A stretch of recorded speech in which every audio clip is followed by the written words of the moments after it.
All right, my name is SHAZZBARBARIC, and I'm reading the Times for Friday. We are finishing with the last weeks of the first 2 weeks of doing this. I spent 1 week to cover 2 weeks, and now tomorrow we will catch up to this week, almost caught up to the present. This is Friday, November 5th. We're not going to talk too much, but I am going to give my pitch, which I always do at the beginning of these videos, that if you want to support my run for Congress, my run for an objective grounding of reality and truth, there you go. This is the political party, or it's I was thinking, accreditation, character accreditation. So how do we tell when those politicians are liars? How do we tell when they actually believe in the values we believe in, saving the earth, promoting peace, not being corporate asshats? Well, you see if they're supported by flash politics. So that's one way we can be an accreditation for character in politics. We can be a third party. I don't know if parties are a good thing, so I don't know if we want to create the evil that we're trying to oppose. Or we could be a federation of independents, where independents get together and we just spread resources to help independents get on the ballot and bypass the third-party system. I think that actually is probably the best idea, because these guys farm out all of their stuff anyways. If you know anyone who's in politics, who does the speech writing, who does the tech, who does the other stuff, they go out into the market, they find all the creatives and everyone else, and then push us into this two-party false dichotomy where we have to fight each other over these useless stories which have no meaning in our everyday lives. The only time we talk about abortion or fight about it is during election cycles. I'm not walking down the street on my way from my house to my job, fighting through hordes of abortion activists or any of this other. The first thing you talk to, like someone who happens to have a little pigment on their skin, is about politics. That's weird. So the color wheel politics, the emotional triggers that they use don't affect us every day. In the meantime, trillions of dollars are being spent on endless wars of aggression that do affect us every day. It comes out of our pockets, out of the social commons. It goes into the private corporations, where the elites, the top 1% of America, hold the majority of the stocks. So literally the biggest theft of the commons, of the public treasury. And also we're going to talk about something else called fecundity. Not many people talk about fecundity, the idea that this world naturally grows. So we're not in, when you look at a problem on a piece of paper, you put inputs, you have outputs. You put everything into that piece of paper to solve that problem. That's not how the world works. The world actually is an engine of growth, which naturally, because of the energy of the sun and the resources already on this world, grows. Things on the earth, people say, money doesn't grow on trees. Actually, what does grow on trees? Everything that money is based off of. Because this world naturally is fecund and naturally grows. So if money actually does grow on trees, the world actually does produce growth, our job is only to manage that growth. And so what you'll find is people in power who control the economy. The root word of economy means dividing up the household income. So us as a household, as a community, we have this growth that happens naturally, and the people in charge are supposed to divide it up, put some into the future, into our future resources, some into the present, develop the tools that manage this growth and make sure it's growing better. That's what this economy is supposed to be, how we manage the natural growth in our society. So fecundity, so not only are they stealing from the commons, but they are the closest to that actual natural growth, that the seasons change and we have a natural growth in things, and they're just stealing as much as they can before they can give it to the rest of us. And we noticed that during the pandemic, that we could actually just give people money. Some of these states already do that. I mean, if you look at Alaska, right? Why do people get state dividends in Alaska? Because they have so many resources that the people, in order to allow private companies to go in there and take the resources for their own personal profit, said, you have to give us some of that, because that's a part of every Alaskan's wealth. Well, we have the same thing in America, and that's why they're talking now about the basic income guarantee, that there is a certain wealth that just comes from America being America, that every single citizen deserves access to. When you go down that line of thinking, you realize that scarcity is artificial. Everyone could be taken care of. They could be fed with California alone. Everyone in the world can be fed with the resources we have in California. They can be housed in the size of Texas. I'm not saying we should do that. Be a little bit crowded, but the point is, things don't have to be as bad as they have to be. especially with all the technological advances. If you look at technological advances and how much more productive we've become as a society, you can track this too. Over the last 1, 2, 3 generations, we've become even more productive at producing things. And yet Americans are working more than ever before. Why is that? Because all that productivity, which is another theft of the commons, the productivity dividend. There is a dividend, an increase exponentially in technology and managerial science and all these ways in which we can manage that fecundity, the natural growth of the world. We're becoming better at that. So we should have excess. We should be working less. And a lot of people are pointing this out online. Why are we working 40 hours a week, 60 hours, 80 hours? America works some of the most in the whole world. And other countries are saying we can actually work up a system where people work 4 days a week, maybe even less, 3 days a week, right? But you can't do that without actually challenging the structure, the system. We can't do that without introducing new stories into the narrative. Because right now the stories in the narrative are that you're going to be saved through hard work. The same sign that was over the concentration camps and the German centers for the direct devolution of human value, right? We were going to literally work these people to death or just kill them. And while we expropriate their wealth, the Jewish population, easily identifiable population, which is why it's bad to play this color wheel politics, put labels on people, right? Because when you easily label people and you have systems of oppression require easily identified groups in order to oppress. So anything, and this was discovered at the turn of the 20th century, objectification, putting labels on people is bad, looking at the multi-layered humanity, the deeper, the sense of complication within humanity is good. When you rehabilitative justice versus retributive justice, that's a bad person, let's just punish him forever, sometimes for life, literally punish for life, no sense of redemption. That goes against every religious tradition and every scientific understanding of human behavior. Versus rehabilitation, look at the complexity of the human individual and how we can support the best attributes while we take away from the negative. And now I want to take those principles, scientific. Remember, everything I'm saying, I'm doing this process to make it openly transparent and accountable to people, but we're going to ground it in objective reality. That means we're using scientific terms, scientific processes. So if I err, tell me but where.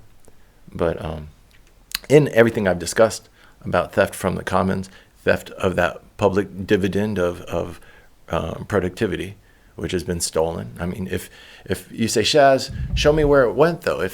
If you say we should be working less and you show that we've become more productive in our capabilities in this economic fecundity, this growth, where did it go? Well, we have the greatest discrepancy in wealth since pretty much, I mean, so far from my first, a couple years ago, I read that we've passed the Gilded Age.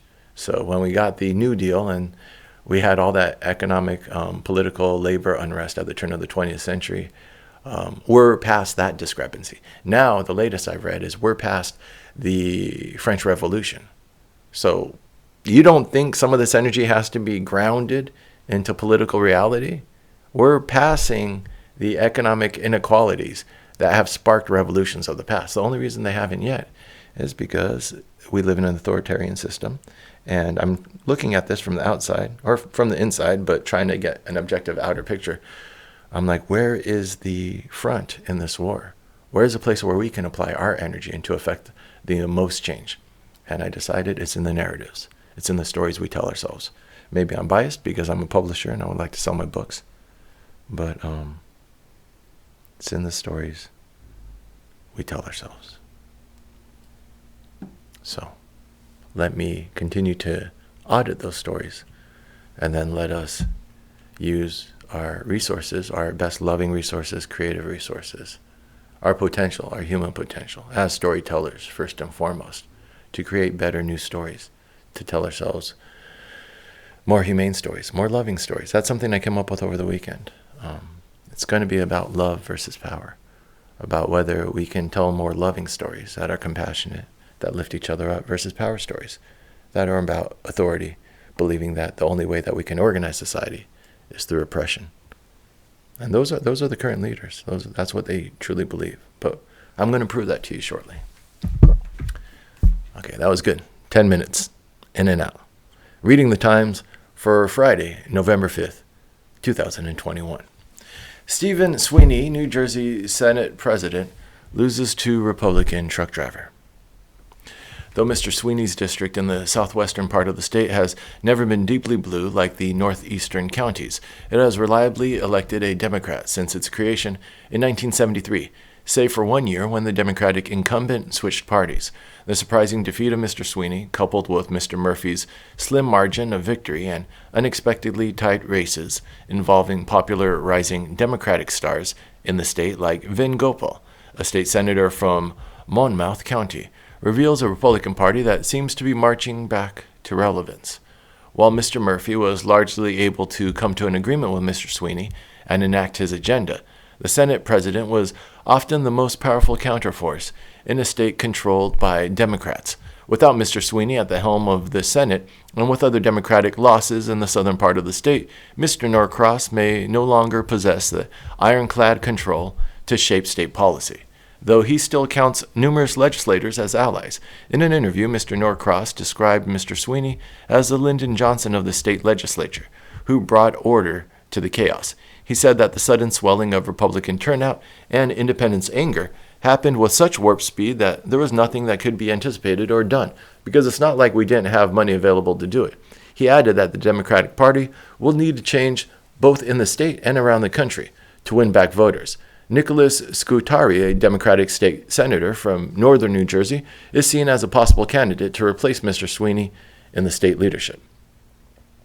Over 40 countries pledge at UN Climate Summit to end coal power. More than 40 countries pledged to phase out coal, the dirtiest fossil fuel, in a deal announced Thursday at the United Nations Climate Summit that prompted Alok Sharma, the head of the conference, to proclaim the end of coal is in sight. But several of the biggest coal consumers were notably absent from the accord, including China and India, which together burn roughly 2/3 of the world's coal, as well as Australia, the world's 11th biggest user of coal and major exporter. Mr. Manchin's state is rich in coal and gas. The senator has financial ties to the coal industry, and he's sharply opposed to any policy that would harm fossil fuels. Two administration officials in Glasgow said discussions with the British government over the pledge to end coal stretched into Wednesday night, with the United States arguing in favor of an exception for coal plants that have technology to capture and store carbon dioxide. The White House National Security Advisor said in a statement late Thursday that the coal pledge includes specifics on permitting that is under legal and technical review by the federal government, and added that the administration's considerations for joining are based slowly on that reasoning.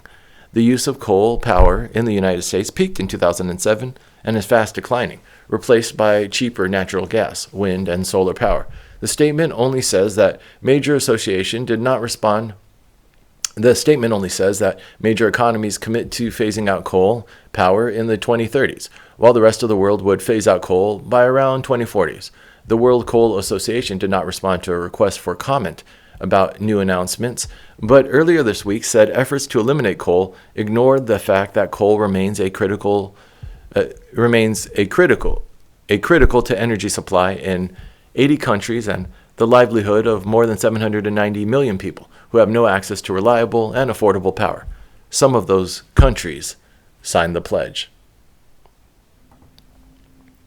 A nuclear-powered shower? Russia tests a climate innovation. His shower came courtesy of nuclear residential heating, which remains exceedingly rare and was introduced in the remote Siberian town of Pevek only a year ago. In bringing to life the new approach, he said, the Russians are ahead. Nuclear-powered residential heating is distinct from running space or water heaters with electricity generated from nuclear sources.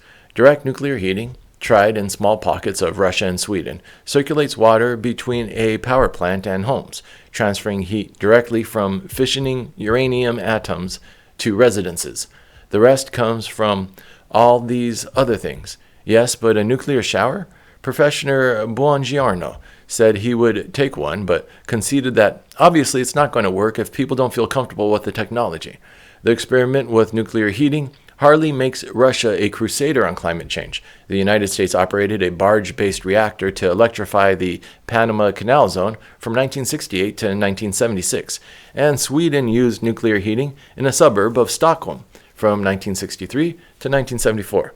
The Russian state nuclear company, Rosatom, connected the reactors to the heating pipes in one neighborhood in June 2020.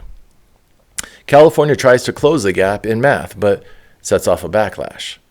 Ever since a draft was opened for public comment in February, the recommendations have set off a fierce debate over not only how to teach math, but how to solve a problem more intractable than Fermat's last theorem, closing the racial and socioeconomic disparities in achievement that persist at every level of math education.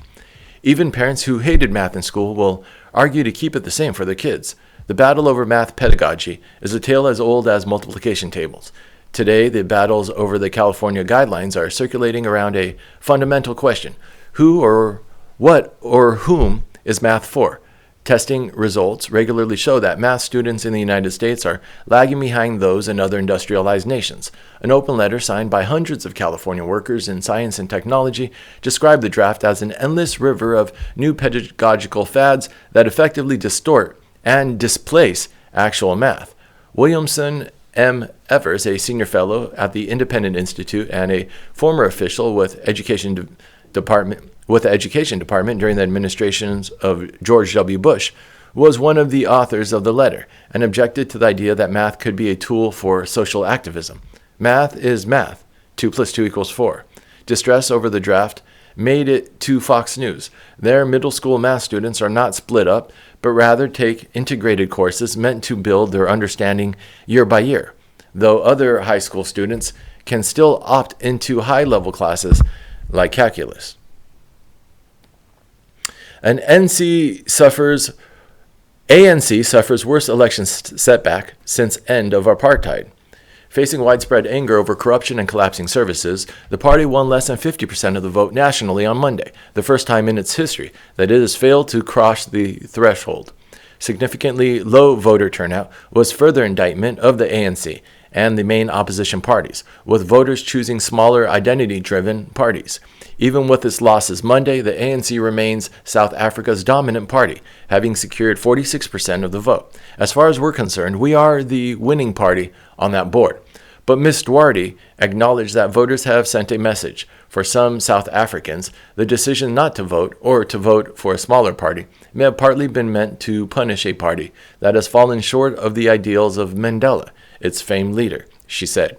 In KwaZulu-Natal province, once an ANC stronghold, the Inkatha Freedom Party leaned on a history of Zulu nationalism to help it win nearly a quarter of the vote in the largely rural province. Canada turns over military sexual assault cases to civilian courts. The Canadian military will turn over investigation and prosecution of sexual misconduct cases to civilian police and courts, the country's new defense minister announced Thursday. The announcement came from Anita Anand, a former law professor whose appointment as defense minister last week was widely seen as part of an attempt by the government to get a handle on the sexual assault problem in the military. General Jonathan Vance, the former chief of Canadian Forces Defense Staff, who retired in January, was charged by the military police in July with one count of obstruction of justice following an investigation into allegations of sexual misconduct. The unprecedented scrutiny that the institution is undergoing, Ms. Anand wrote, represents an equally unprecedented opportunity for meaningful change to build confidence. The policy directive is the first substantive change to deal with sexual assaults since the military committed in 2019 to improve its complaints process, and the government put aside nearly $1 billion Canadian dollars to settle claims of sexual misconduct. Ms. Anand's swift action came in contrast to attempts in the United States to reform how the United States military handles sexual assault cases. Last summer, President Biden said he wanted military to remove the investigation and prosecution of sexual assault cases from the control of commanders, the first American president to do so. Crackdown sweeps Ethiopia's capital as war draws near. The sweeping measures targeting Tigrayans from the same ethnic group as fighters who have been locked in civil war with Ethiopian government forces for the past year raised concerns that the stage has been set for bursts of ethnically motivated violence. For the moment, it has been security officials leading the moves against Tigrayans. The Tigrayan fighters have linked up recent days with the Oromo Liberation Army, a group fighting for greater rights for the ethnic Oromos, who make up about 35% of Ethiopia's 110 million people. At a ceremony in another part of the city, over 350 government officials, men and women, some middle-aged and many in suits and ties, attended a ceremony where they volunteered to join the fight against the approaching Tigrayans. The man said he had survived Ethiopia's last major internal conflict in 1991, when Tigrayan rebels stormed Addis Ababa after ousting a brutal Marxist regime. The political quickly became personal, as Mr. Abe resorted to increasingly harsh language against Tigrayan leaders, calling them cancer and weeds, stoking fears that he was setting the stage for ethnically motivated violence against all Tigrayans. Man charged in abduction of 4-year-old girl after 18-day search. The Australian police charged a man on Thursday over the abduction of a 4-year-old girl who was found after an 18-day search that has transfixed Australia since the disappearance from her family's tent in the dead of night. The Western Australia Police said in a statement that the 36-year-old man, whom local media identified as Terence Darrell Kelly, has been charged with various offenses relating to the abduction of a 4-year-old Cleo Smith. One of the charges is forcibly taking a child under 16, said the statement, which did not detail what or how many other charges were laid. The legal action came as the authorities continued to address questions about how the police had been able to find the girl on Wednesday, alive and well, more than 2 weeks after she was taken from a remote spot along the coast of Western Australia. The Western Australia Police Minister, Paul Papalia, told the Australian Broadcasting Corporation it was a random tip or a clairvoyant, or it wasn't a random tip or a clairvoyant or any other sort of thing that you might hear. It was just hard police grind. On Wednesday, the police commissioner, Chris Dawson, told reporters that information about the car was really important. The police had previously spoken about a vehicle that was seen traveling away from the family's campsite in the early hours of the morning Cleo was taken. "My name is Cleo," the girl said to the 4 police officers who forced their way into the suspect's locked home in the small town of Carnarvon around 1 a.m. on Wednesday. The local government has called on residents to maintain our unity, positivity, and community spirit, and the police asked residents to not theorize about the case online. With fish trucks and submarines, UK and France bicker over Brexit. One of their biggest grievances is that the Johnson administration wants to have its cake and eat it too. At the same time, Brexit has sundered the bonds that held Britain and France together as partners in the European project, injecting a more competitive element into their relationships and increasing the temptation to use each other as a foil. Mr. Macron, who was stung when Australia jilted France for the submarine alliance with Britain and the United States, wants to show that France is stronger inside the European Union than it would be alone, as Britain is. The two agreed to try to work out a compromise, and on Thursday, Britain's Brexit negotiator, David Frost, met France's Minister for European Affairs, Clement Beaune, for what Britain described as a chance to set out their positions and concerns. They'll meet again next week. Before the supposedly positive meeting between Mr. Macron and Mr. Johnson, France's Prime Minister, Jean Castex, wrote a sharp letter to the President of the European Commission, Ursula von der Leyen, urging her to hold Britain to its agreement. Britain's departure from the European Union was a particular blow to Mr. Macron because it upset the power balance that has existed between the bloc's 3 big states, Britain, France, and Germany. Britain is now expected to upend its agreement with Brussels over how to treat Northern Ireland, which awkwardly straddles the trading systems of Britain and the Union. Over 40 countries pledge UN Climate Summit. More than 40 countries pledged to phase out coal, the dirtiest fossil fuel, in an announcement. Just checking messages. You're working, Shaz. Stop checking your phone. More than 40 countries pledged to phase out coal and the dirtiest fossil fuel, in a deal announced Thursday at the United Nations Climate Summit that prompted Alok Sharma, the head of the conference, to proclaim the end of coal is in sight. But several of the biggest coal consumers were notably absent from the accord, including China and India, which together burn roughly 2/3 of the world's coal, as well as Australia, the world's 11th biggest user of coal and a major exporter. Mr. Manchin's state is rich in coal and gas. The senator has financial ties to the coal industry, and he is sharply opposed to any policy that would harm fossil fuels. The two administration officials in Glasgow said discussion with the British government over the pledge to end coal stretched into Wednesday night, with the United States arguing in favor of an exception for coal plants that have technology to capture and store carbon dioxide. The White House National Security Council said in a statement late Thursday that the coal pledge includes specifics on permitting that is under legal and technical review by the federal government, and added that the administration considerations for joining are based solely on that reasoning. The use of coal power in the United States peaked in 2007 and is fast declining, replaced by cheaper natural gas, wind, and solar power. The statement only says that major economies commit to phasing out coal power in the 2030s, while the rest of the world would phase out coal by around 2040s. The World Coal Association did not respond to a request for comment about the new announcement, but earlier this week said efforts to eliminate coal ignored the fact that coal remains a critical energy supply in 80 countries and the livelihood of more than 790 million people who have no access to reliable and affordable power. Some of those countries signed the pledge. Greta Thunberg says climate talks are becoming a greenwash campaign. The United Nations Climate Conference in Scotland has become a venue for world leaders and business executives to pretend they are taking action on climate change without following through, the climate activist Greta Thunberg said on Thursday.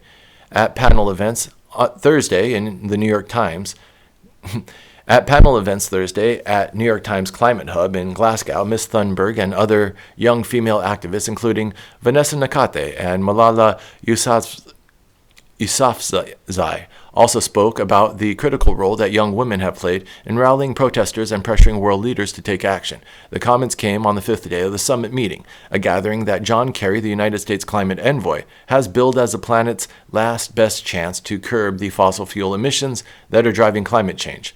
Ms. Nakate, a 24-year-old climate activist from Uganda and founder of the African-based Rise Up movement, said at the panel discussion on Thursday that the pledge by leaders of the 20 largest economies to pursue efforts to keep the average global temperature rise to 1.5 degrees Celsius did not go far enough. Ms. Yousafzai, 24, said the women were disproportionately impacted by climate crisis. Treating climate change and gender inequality and girls' education as separate issues is not doing justice to the cause of creating a fairer and better and cleaner world for all of us, Ms. Yousafzai said. Israel passes first budget in more than 3 years and lifeline for government.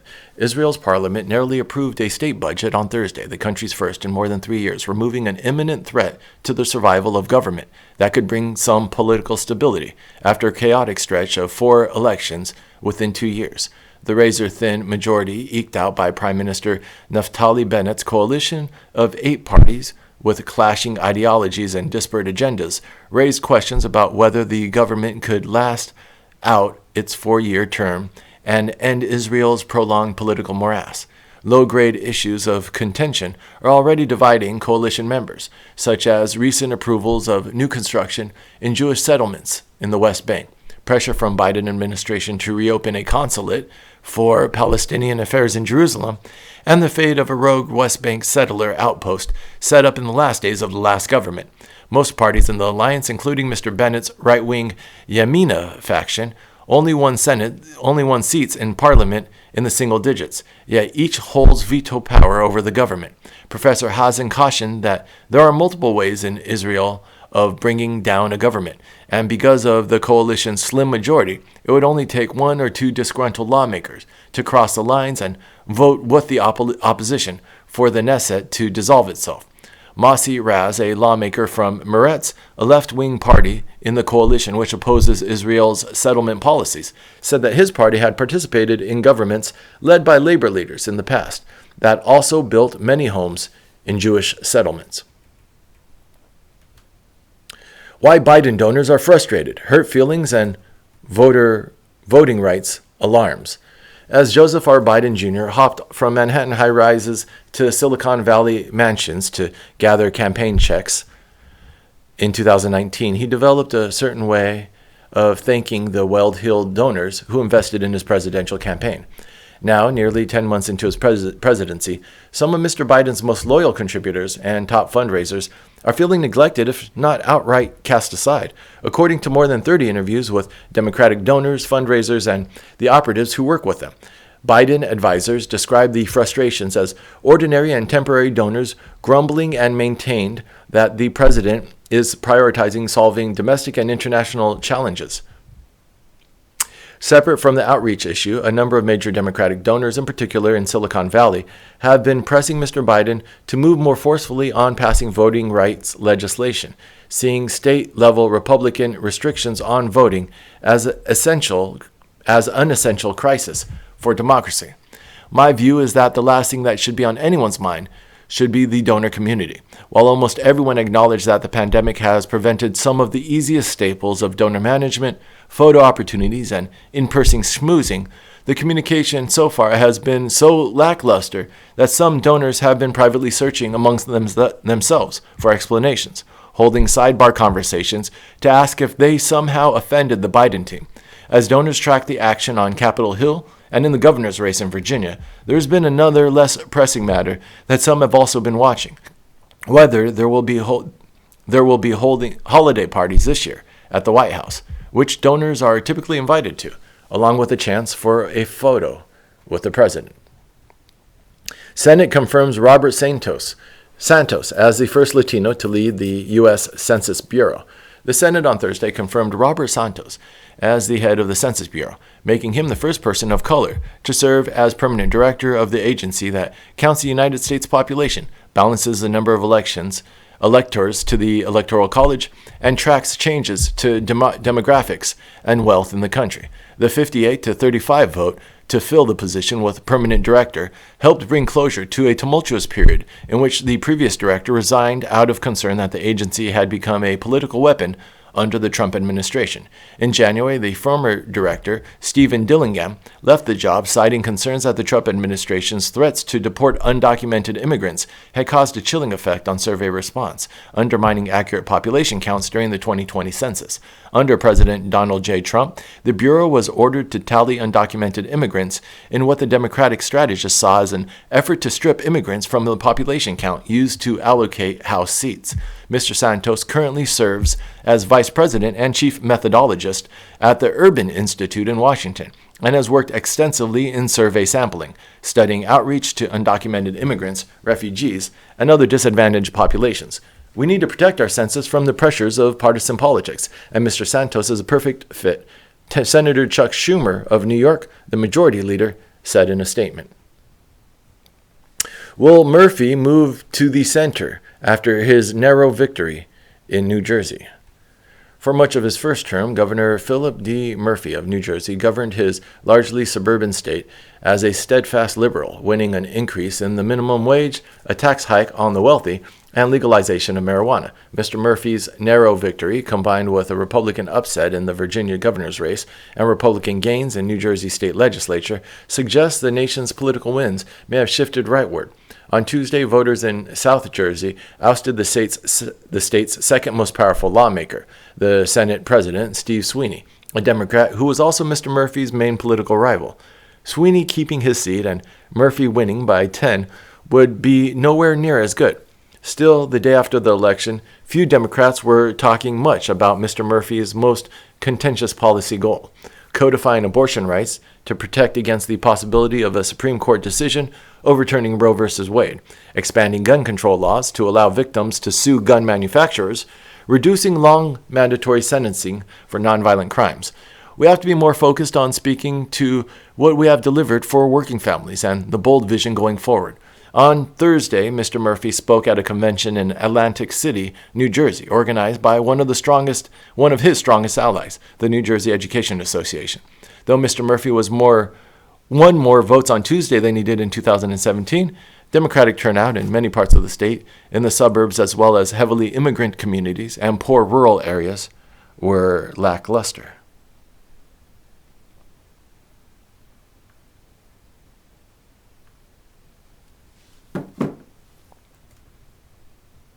Justice Department sues Texas over voting restrictions. The Texas voting laws, which was signed by Governor Greg Abbott in September, includes measures barring election officials from sending voters unsolicited absentee ballot applications and from promoting the use of mail voting, as well as further limiting the use of drop boxes.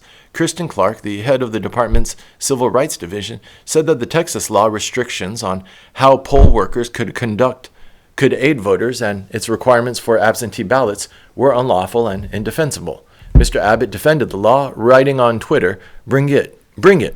The Texas election integrity law is legal." He added that in the state, it was easier to vote but harder to cheat. Also on Thursday, the Justice Department filed a statement of interest in a federal lawsuit against the Texas voting law that was brought by Latino organizations. Despite the push in Republican-controlled states to limit the voting, Democrats in Congress have been unable to force through any federal voting rights legislation, leaving the Justice Department as one of the lone means by which the Biden administration can combat restrictive voting laws.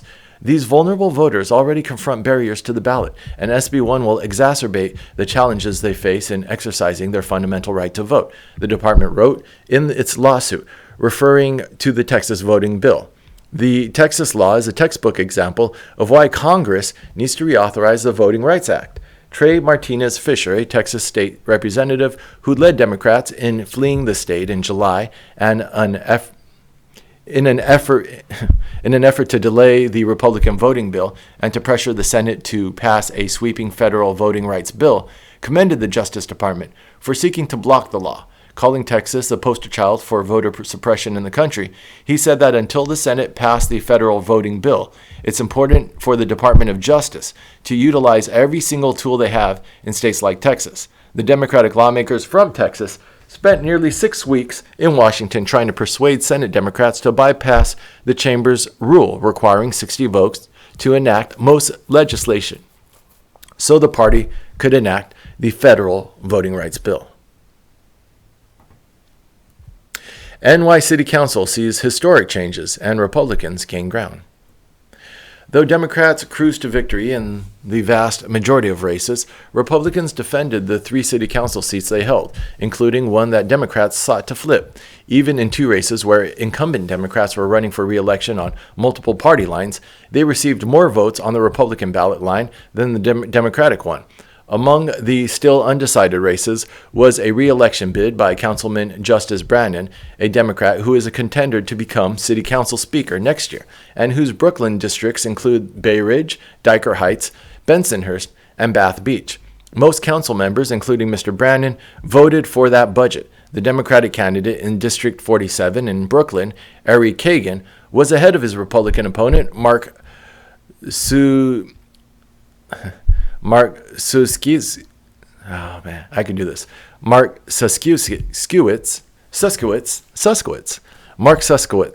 by just 283 votes. The winners of those races will join a city council stuffed with Democrats who won easy victories in their races. Why New Yorkers rejected ballot proposals on voting and redistricting. The League of Women Voters of New York and the Conservative Party argue that the measure would have also reduced the power of minority parties in redistricting process. The defeat of the voting and redistricting proposals represented yet another blow for a Democratic Party reeling from electoral losses in New York and Virginia and an unexpectedly tight governor's race in New Jersey. In a year like this, you don't have a built-in turnaround around New York because there's no statewide office, said Nick Langworthy, the state Republican Party chairman. What we have to do was rally our base. At the launch of the party's Just Say No tour on Staten Island in October, Mr. Langworthy argued that the 2 voting-related ballot proposals threaten our democracy and were akin to rolling out a red carpet for voter fraud. 20 states offer same-day voter registration. The first ballot proposal divided watchdog groups because it appeared to diminish the power of minority parties. The state Democratic Party spent no money directly backing the ballot proposals, according to state senator who sponsored 2 of them, and the party's leader, Jay Jacobs. Judge questions Trump's grounds for keeping January 6th documents secret. A federal judge on Thursday expressed skepticism about Donald J. Trump's attempt to block from release a wide range of documents related to the Capitol riot, signaling that she might be open to allowing a congressional committee scrutinizing the violence to pore over hundreds of files that the former president wants to keep secret. At a hearing by video conference, Judge Tanya S. Chutkin of the U.S. District Court for the District of Columbia repeatedly asked pointed questions about the legal basis for Mr. Trump's claim that at least 770 pages of documents related to the mob attack must be shielded by executive privilege.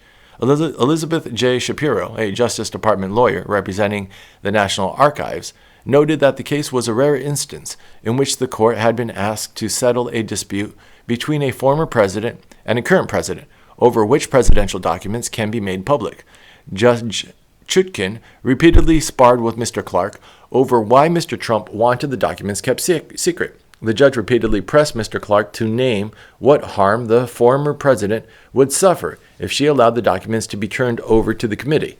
Mr. Trump has asserted executive privilege over 656 pages that included proposed talking points for Kayleigh McEnany, his former press secretary, a handwritten note concerning January 6, a draft text of a presidential speech for the Save America rally that preceded the mob attack, and a draft executive order on the topic of election integrity, the filing states. Authorities arrest analysts who contributed to Steele dossier. In a 39-page indictment obtained by special counsel John H. Durham, a grand jury accused Mr. Danchenko of 5 counts of making false claims to the FBI about his sources for certain claims in the dossier. The first false statement charge in the indictment concerns Mr. Danchenko's interactions with a person the indictment describes as a public relations executive with strong ties to the Democratic Party. The indictment said Mr. Danchenko falsely told the FBI that he had not discussed the claims in the dossier with a public relations executive. Mr. Danchenko told the FBI that he had received a phone call in late July 2016 from a Russian-sounding person who did not identify himself, but whom Mr. Danchenko took to be Mr. Milan, and that he had arranged to meet the businessman in New York, but Mr. Milan did not show up. In February, Mr. Durham used a subpoena to obtain old personnel files and other documents related to Mr. Danchenko from the Brookings Institution, where Mr. Danchenko had worked from 2005 until 2010.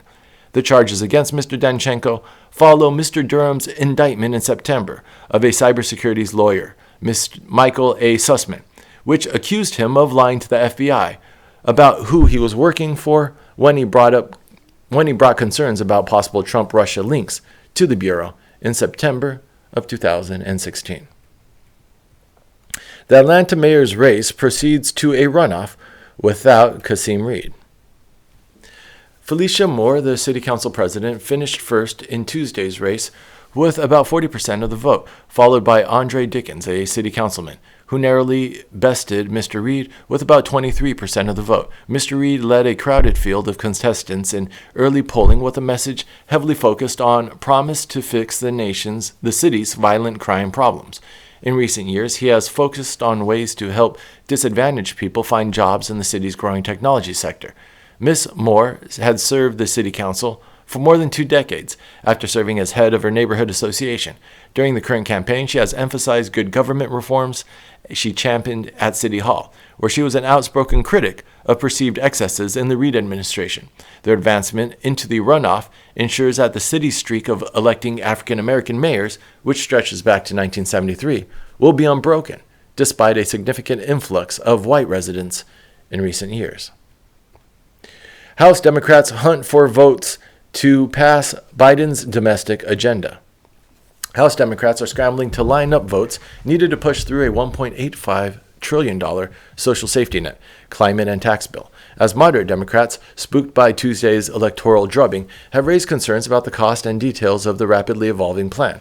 Working to appease the Democrats who wanted the bill to grant a pathway to citizenship for millions of undocumented people, leaders included a compromise proposal to instead give them work permits and protection from deportation, a status that would eventually allow the immigrants access to some federal benefits.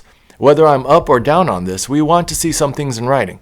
Both the social safety net bill and the infrastructure legislation, which carry a majority of Mr. Biden's economic agenda, have been in limbo for weeks as Democrats tussled over the details. While the Senate approved a $1 trillion infrastructure bill in August, the measure has stalled as progressives have repeatedly refused to supply their votes for it until there is an agreement on the other bill. Democrats need the votes of each of their senators to pass the bill. In a letter this week, 5 Democrats, including Representative Stephanie Murphy of Florida and Jared Golden of Maine, as well as Mr. Gottheimer, urged Ms. Pelosi to grant them at least 72 hours to review the text of the social policy bill and to wait for a full analysis from congressional scorekeepers confirming that the bill was fully paid for. Nearly all-white jury in Arbery killing draws scrutiny. Another told lawyer that the... hold up. I lost it.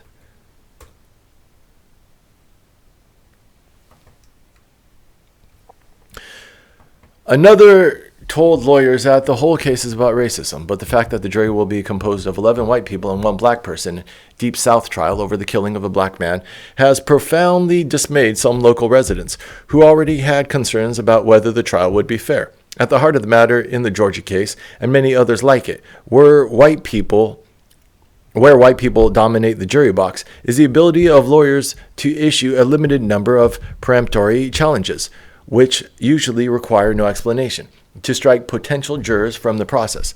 Lawyers typically have wide discretion, but in a landmark 1986 case, Batson versus Kentucky, the Supreme Court ruled that lawyers could not discriminate on the basis of race in issuing the challenges. Lawyers who suspect the other side of unseating a juror on racial grounds can contest it, more often called a Batson challenge.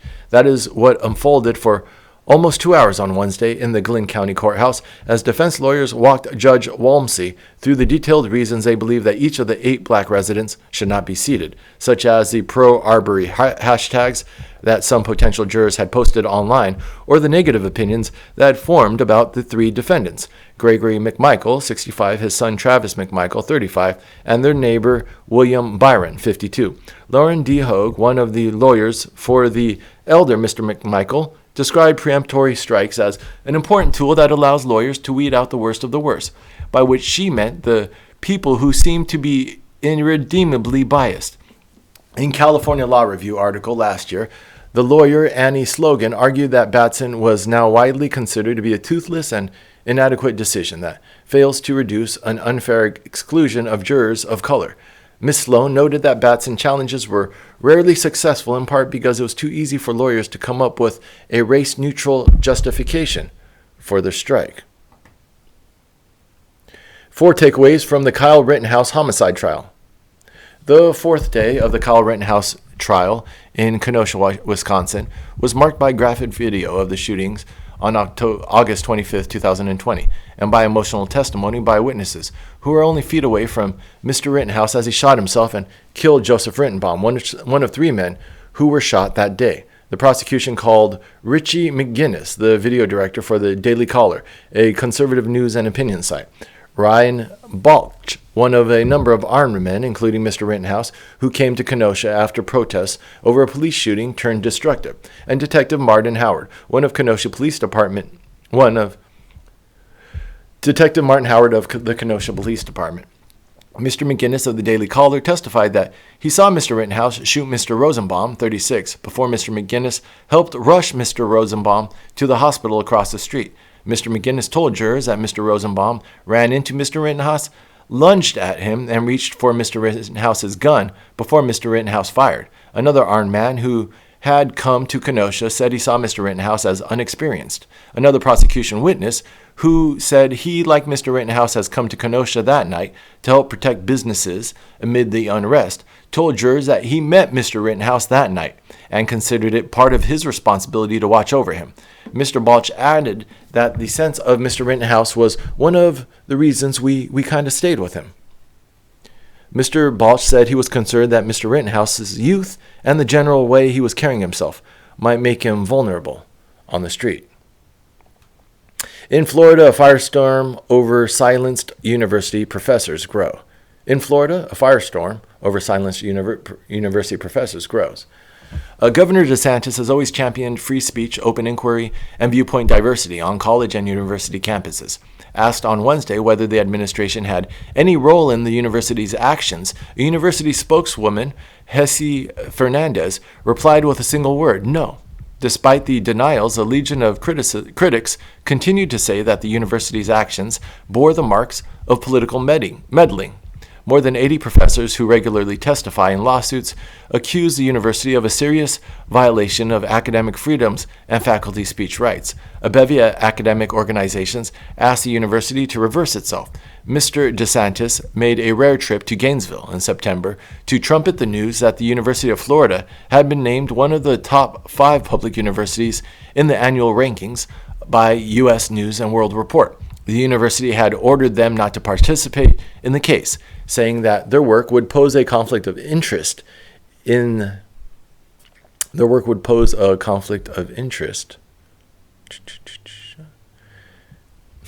to the executive branch of the state of Florida and to the university. 4 more professors at the University Law School were told last year they could not identify themselves as University of Florida academics in a court brief opposing a state law that raised barriers to restoring voter rights for former felons.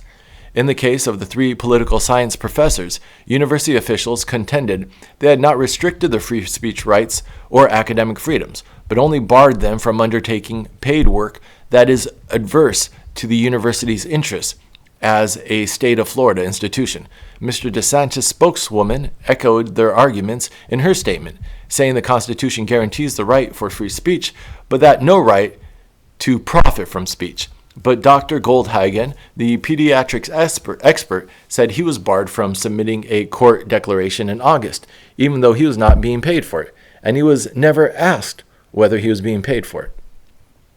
He escaped prison in 2015. Did he kill a young mother decades before?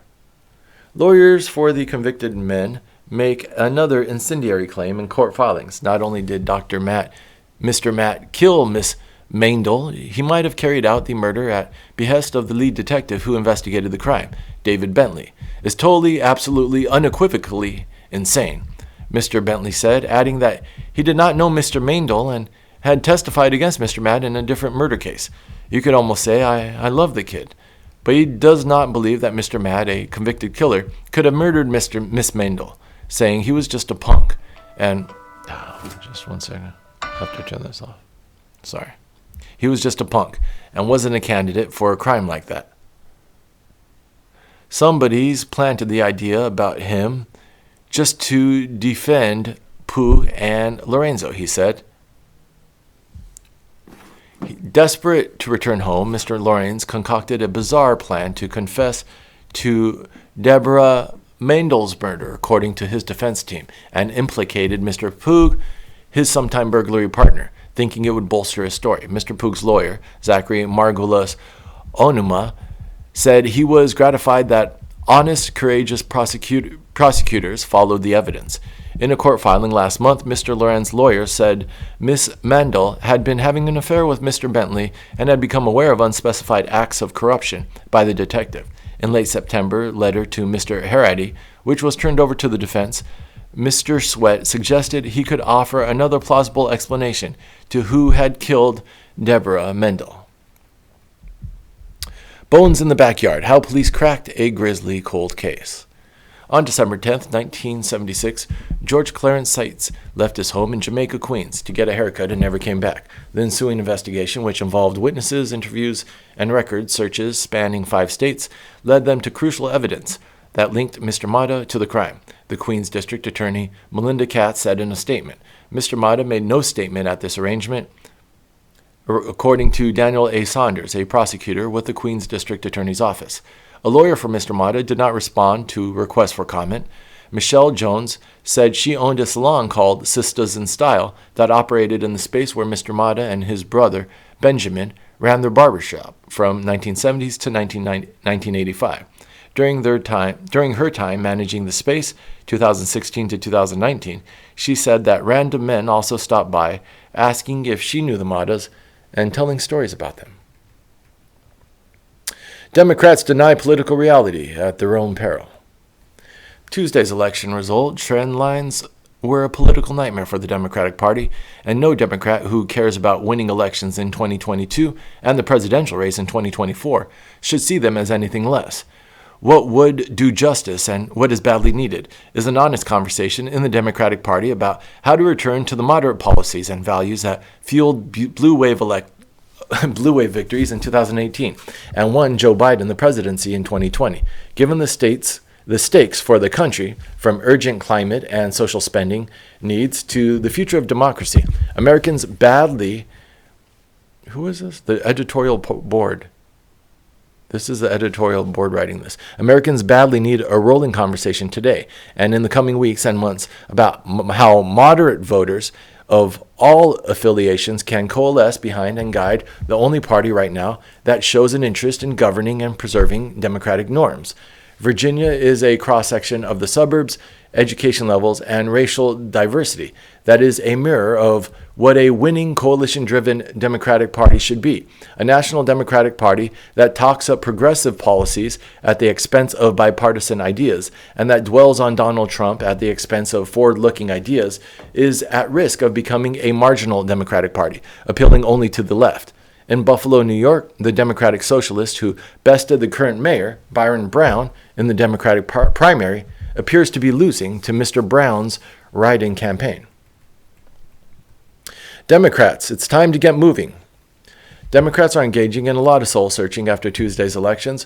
Where Democrats have cleared a path forward is on the closely related issue of COVID-19 and the economy. What's crucial is that Democrats not take the election setbacks as an indication that they've overreached, that President Biden should back down on vaccine mandates, that the economic agenda is too left-wing. For what it's worth, if Democrats pass something along the lines we've been hearing, Republicans will have a hard time responding with an Obamacare-style fear campaign. All the broader public knows is that no bills have been approved. The impression most people have is that Democrats aren't getting anything done. So the way forward for Democrats seems fairly obvious. Democrats need to confront their privilege. As the information age economy has matured, the Democratic Party has also become the party of the elite, especially on the cultural front. Democrats dominate society's culture generators, the elite universities, the elite media, the entertainment industry, the big tech companies, the thriving elites places like Manhattan, San Francisco, Los Angeles. The Republican Party, like many right populist parties across the Western world, has become a giant vessel of resistance against cultural, urban, and information age elites. Democrats are not good at thinking about culture, even though cultural issues drive our politics. Democrats need a more positive moral vision that would start by rejecting the idea that we are locked into incessant conflict along class, cultural, racial, and ideological lines. Democrats will be outvoted if they are seen to be standing with elite culture warriors against mass culture warriors, or imposing the values of metropolitan centers. Do gun rights depend on abortion rights? That's now up to the Supreme Court. What about blue states? A brief filed against Texas by gun rights groups, the Firearms Policy Coalition, raised the prospect that if the state's vigilante mechanisms prevails, states favoring limitations on gun ownership, contrary to Supreme Court precedent, could enact their own copycat laws authorizing individuals to sue gun owners. During the argument in the case brought by Texas abortion providers, Justice Brett Kavanaugh posed to Judge Stone, the Texas Solicitor General, the prospect that the Second Amendment rights, religion rights, free speech rights could be targeted by other states along the same model. A state passes a law, anyone who declines to provide a good or service for use in A state passes a law, anyone who declines to provide a good or service for use in same-sex marriage, $1 million as sued by anyone in the state. That's exempt from pre-enforcement review. When the Texas Solicitor General offered that Congress could pass a law specifying the federal court's jurisdiction to hear such a case, Justice Elena Kagan joined the colloquy. Isn't the point of a right that it doesn't really matter what Congress thinks or what the majority of the American people think as to the right? The notion that seemingly disparate rights might rise or fall together is not in fact new. The right to abortion cannot be exercised without a medical professional, and the right to keep and bear arms means little if there is no one from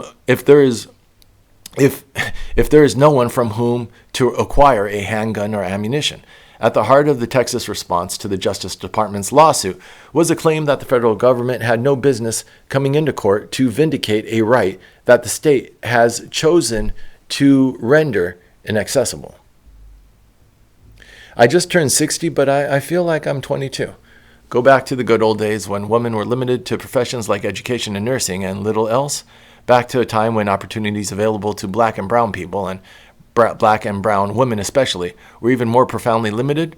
No, thank you very much. It's strange to persist in feeling 22, even as every minor and every storefront window and polished elevator door reveals the truth. Many infectious diseases that used to kill people by the millions, I never even have to worry about, because I was lucky enough to have been born after the widespread availability of vaccines. 60 years has given me time to learn that true friendships come not from proximity, attending the same schools or belonging to the same churches or having children of the same age or voting for the same political candidates. Friendship is forged across time, through good fortune and tragedy alike, and true friends are those who keep on loving one another, even when it is inconvenient and even when they don't always agree. Maybe wisdom can be acquired only with time, even if time by itself is no guarantee. The stain of Guantanamo, torture. In Military Jurors Rebuke Torture as Moral Stain, you report that 7 out of 8 senior American military officials dispatched to Guantanamo Bay to sentence a terrorist, Majid Khan, sent a clemency letter denouncing the torture he suffered in custody as a stain on the moral fiber of America. This is a heartening indication that decency and respect for the rule of law are valued highly by America's armed forces. Senior officials in the government in the George W. Bush administration endorsed the torture of terrorist suspects. For the first time in public, ex-detainee describes torture as CIA's hands.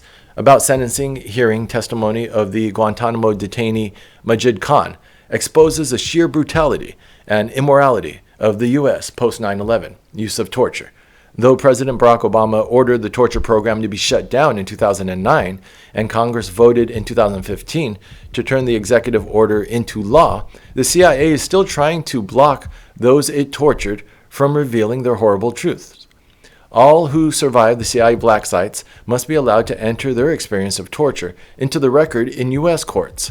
President Biden could achieve this by declassifying all files on the CIA torture program with reasonable redactions. What red flags? Elizabeth Holmes trial exposes investors' carelessness. Brian Tolbert, an investigator at Hall Group, said his firm invests $5 million in Theranos in 2013, even though it did not have a detailed grasp of the startup's technologies or its work with pharmaceutical companies and military. Now in its 9th week, Ms. Holmes' trial has offered an especially clear picture of the many ways sophisticated investors can be swept up in the hype of a hot startup, ignoring red flags that look obvious in hindsight. With so many new investors flocking to startups, due diligence is sometimes so minimal that it's used as a punchline, investors said. Could these investors have avoided disaster if they had simply done better research on Theranos? Or were they doomed because their research was based on lies? Prosecutors have presented a growing list of examples supporting the latter argument. In response, Ms. Holmes' lawyer have needled Theranos investors for their oversights, aiming to convince the jury that the investigators were the ones at fault for not digging into Ms. Holmes' claims. The investors have pushed back, explaining they were acting on false information supplied by Ms. Holmes. Japan stays tough on cannabis as other nations loosen up. Proponents in Japan hope that CBD, which has some proven medical benefits but none of marijuana's intoxicating effects, can become a gateway to the so-called gateway drug. This strategy is inspired by the United States, where news reports about the CBD's efficacy in treating certain types of pediatric epilepsy helped to change people's minds about cannabis in general and led to widespread legal changes, said Naoko Miki, a co-founder of Green Zone Japan, a nonprofit campaign for the legalization of marijuana for entrepreneurs hoping to cash in on the green rush sparked by the loosening of marijuana laws in North America and Europe. Japan is a beguiling market. The number of Japanese who have reported using marijuana has more than doubled over the past decade to nearly 2%, according to government data, an increase officials attribute to more positive portrayals of the plant coming from abroad. The numbers are small, but for Japanese officials, they represent a tectonic shift. In theory, the change would ease imports of products containing only trace amounts of THC, the primary molecule responsible for marijuana's intoxicating properties. Under the current legal regime, it said people are likely receiving the message that using marijuana is okay. Recent marijuana crackdowns have raised concerns about government overreach. With climate pledges, some Wall Street titans warn of rising prices. While some of the concerns are so far largely speculative, they suggest that less investment in fossil fuel production could send energy prices soaring, and that divestment could make it harder to monitor dirty energy production.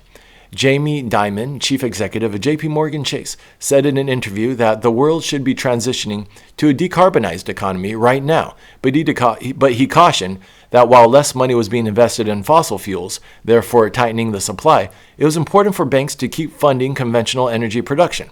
Lawrence D. Fink, the chief executive of BlackRock, said that if fossil fuel production was reduced too quickly before clean energy was abundant, it could cause energy prices to spike, disproportionately harming developing economies.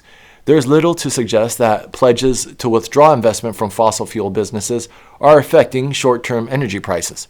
If we're too aggressive in the context of how we direct capital to the private sector, that can be more inflationary.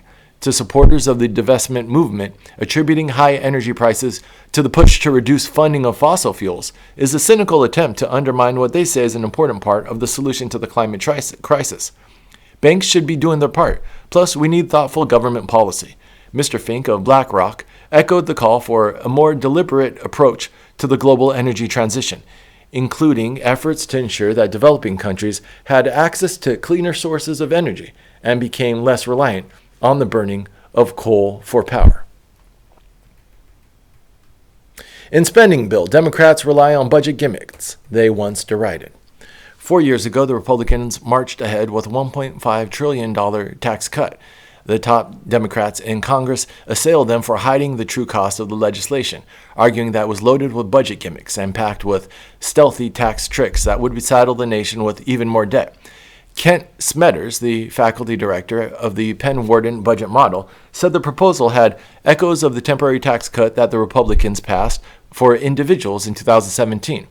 You try to get something through on the personal side and hope that a future Congress will take it up and extend it. Mr. Smetters, whose team had been advising Mr. Manchin on some budget concerns, said in reference to the tax code, the Penn Wharton budget model released on Thursday found that overall cost of the House Democrats' bill was not fully covered by tax increases and said it would be a slight drag on economic growth in the long term.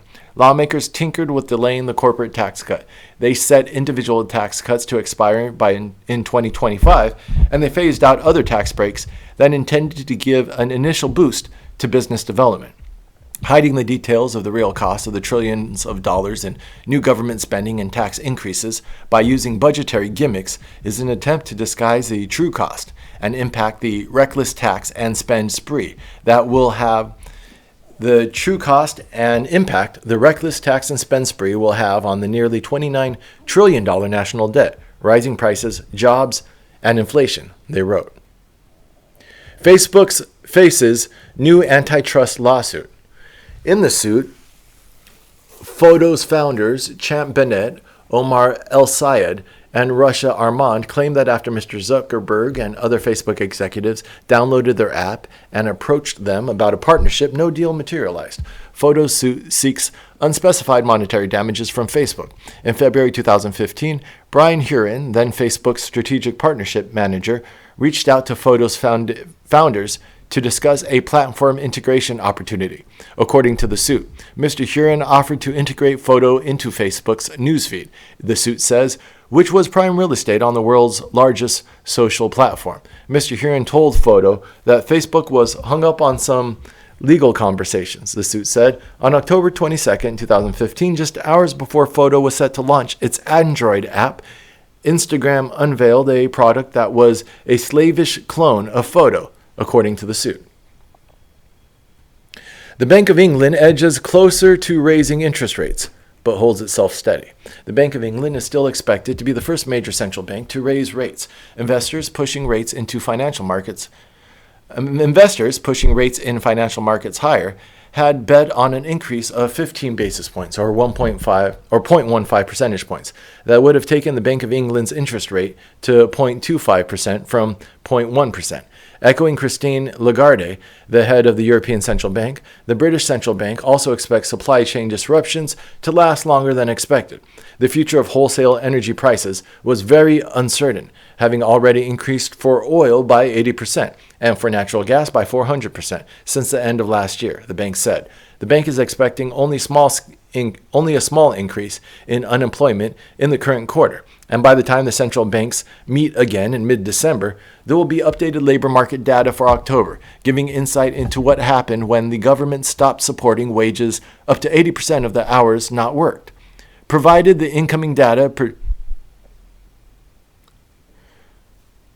giving insight into what happened when the government stopped supporting wages up to 80% of the hours not worked.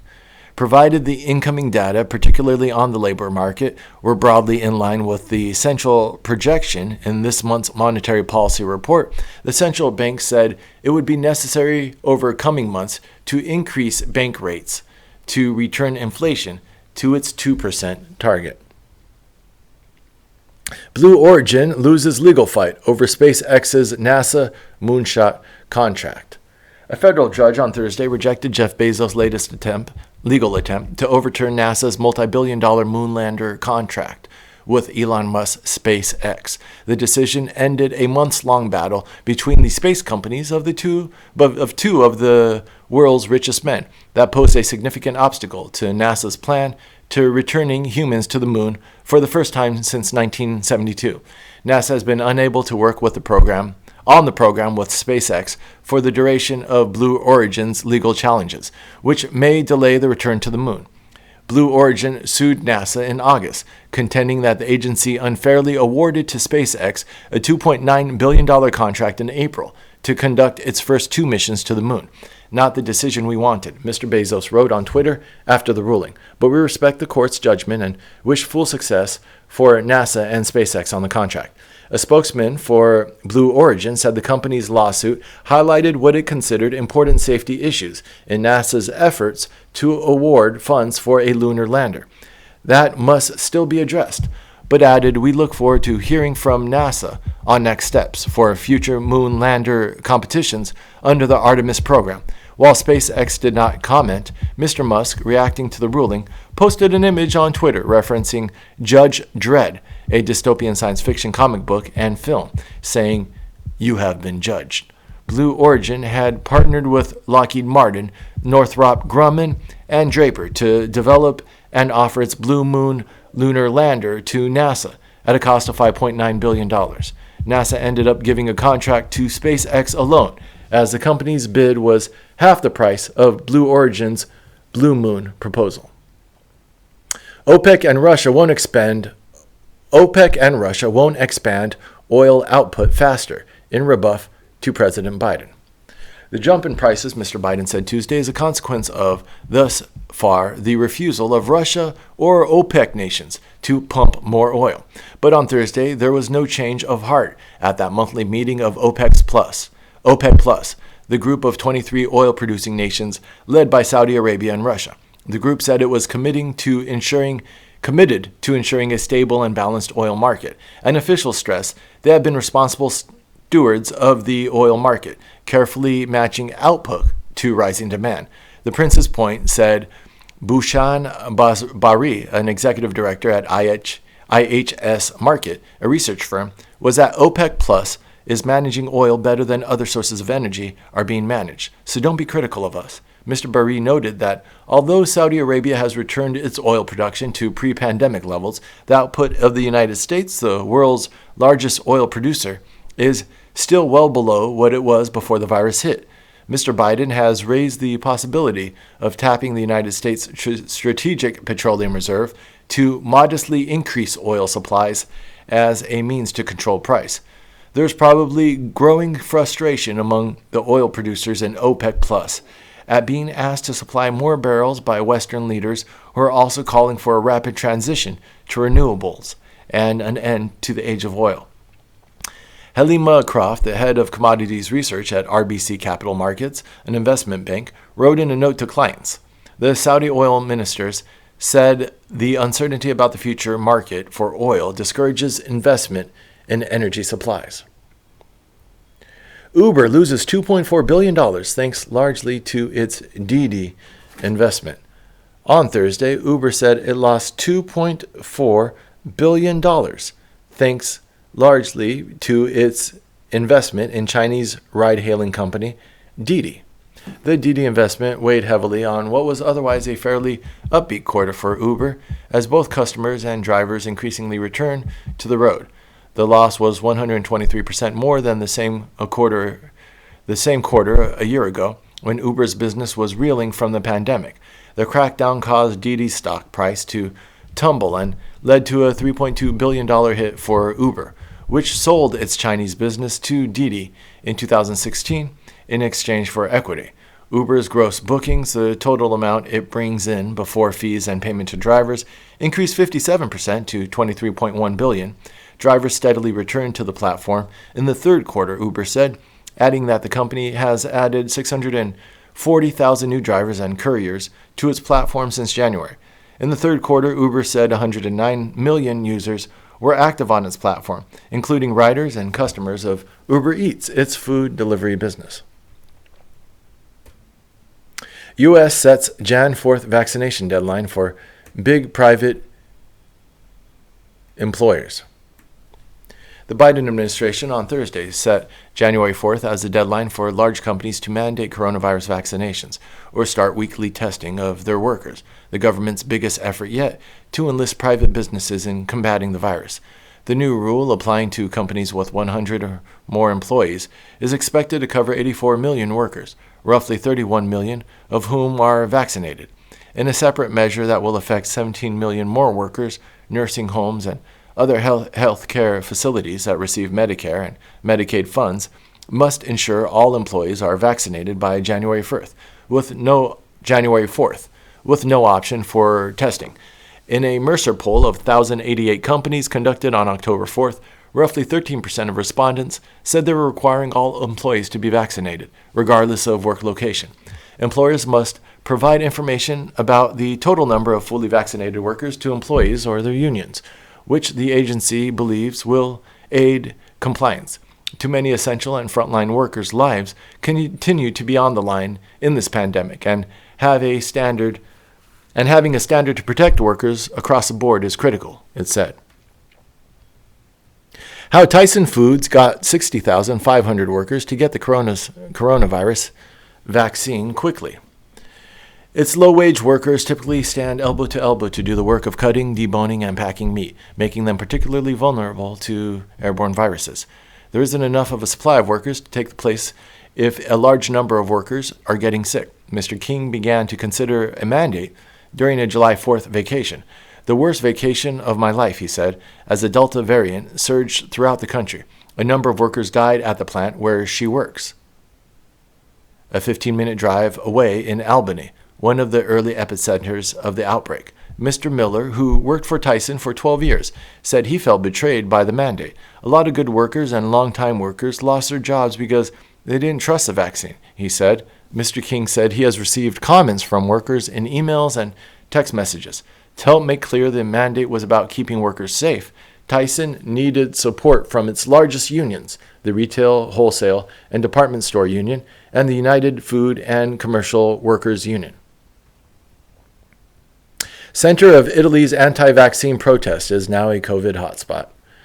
Now, 2 weeks later, Trieste has emerged as a center of something else, a COVID outbreak linked directly to those protests that threatened to burden intensive care units and mar the reputation of a city that was once a cosmopolitan hub of the Austro-Hungarian Empire and today has vast ambitions to revitalize its ports. The situation in Trieste is particularly worrisome, said Dr. Fabio Barbone, the epidemiologist leading the effort against the spread of the COVID in the Friuli Venezia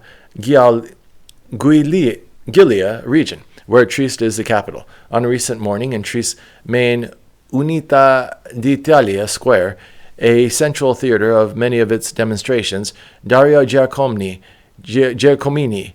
a leader of the protests and a radiologist who has been suspended by his hospital for refusing to get vaccinated, sat outside the Café degli Specchi as protesters in the square struck yoga poses or held up signs reading, "Trieste calls, Italy answers." He complained that the health pass sidelined the unvaccinated from the country's workforce and rendered vaccine skeptics socially dead. The anti-health pass movement would spread everywhere, Mr. Giacomini insisted, but Trieste was the spark. Yet while protests elsewhere in Italy have since died down as Italians have accepted the Green Pass, in Trieste, officials eager to counter the city's new reputation as the center of vaccine skepticism have had to ban further protest in the square and threaten penalties against those who disobey. If you look at Trieste, it's always been a particular place, Mr. Giacomini said. Mr. Giacomini, who is not from the region, said in an effort to explain its independent streak against vaccination decrees from a government he compared to a dictatorship. The number of new cases in Trieste last week were doubled over the week before to more than 800, and authorities were deeply concerned about Trieste's exponential growth in cases. Federal government cuts ties with troubled vaccine maker. Early in pandemic, the government decided to bank on the company to be its sole domestic manufacturer of the Johnson & Johnson and AstraZeneca vaccines. The company said it would continue working with Johnson & Johnson to produce its vaccine in Baltimore because the arrangement with the company, while endorsed by the government, was not financed under the $600 million deal. Regulators have yet to issue the certification, although they have certified Johnson & Johnson manufacturing operations in the Netherlands, as well as plants that produce vaccines for Pfizer-BioNTech and Moderna vaccines. Although Johnson & Johnson, one of only 3 federally authorized vaccines here, produced tens of millions of doses in the Baltimore plant, it did so under a separate contract with Emergent as its subcontractor. In a statement on Thursday, a spokesman for Johnson & Johnson said today's announcement for Emergent Biosolutions will not impact our collaboration to produce our COVID-19 vaccine. The company said it would continue to work with authorities to obtain certifications of the Bayview site for production of its vaccines. Slightly more than 15 million people have received 1 dose of the Johnson & Johnson shot, compared with nearly 71 million who have received 2 doses of the Moderna vaccine and 107 million who received 2 doses of the Pfizer-BioNTech vaccine. Frequently asked questions about the Biden administration's vaccine mandate. With the vaccine or test requirements applied to remote workers and those who work outside? Will the vaccine or test requirement apply to remote workers or those who work outside? Teleworkers and people who work exclusively outside and those who report to workplaces without other people will not be required by OSHA's rule to be vaccinated or submit to weekly tests because the rule is focused specifically on ensuring people's protection against the coronavirus in the workplace. If several small businesses adding up to over 100 people share a workplace, are they required to comply with the rule? Employers are only required to count the employees connected to their own business, not any other workers who might be in a shared site.